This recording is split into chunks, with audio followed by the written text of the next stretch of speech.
Welcome back. The first African Climate Summit ended on Wednesday after leaders issued a statement highlighting the continent's potential as a greenhouse powerhouse, titled the Nairobi Declaration. The declaration also advocated for reforms to the multilateral financial system and the development of a new global climate finance charter by 2025 and was heavy on demands that major polluters commit more resources to help the poorer nations. It urged world leaders to rally behind the proposal for a global carbon taxation regime, including a carbon tax on fossil fuel trade, maritime transport, and aviation. African countries will take the proposals in the Nairobi Declaration to a UN climate conference later this month and the COP28 summit, which begins in the United Arab Emirates in late November.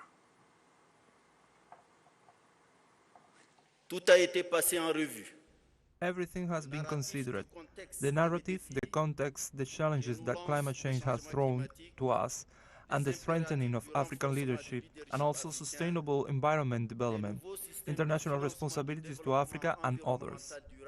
During this Action Focus Summit, various stakeholders, including governments, the private sector, multilateral banks, and philanthropists, have made substantial commitments totaling a remarkable US $23 billion for green growth, mitigation, and adaptation efforts across Africa.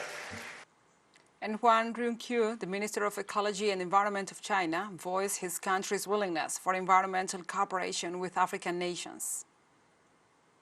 In the future, China is willing to continue strengthening practical exchanges and cooperation with African countries, share China's policy, action, and experience in adapting to climate change, and make our positive contribution to enhancing global adaptability to climate change.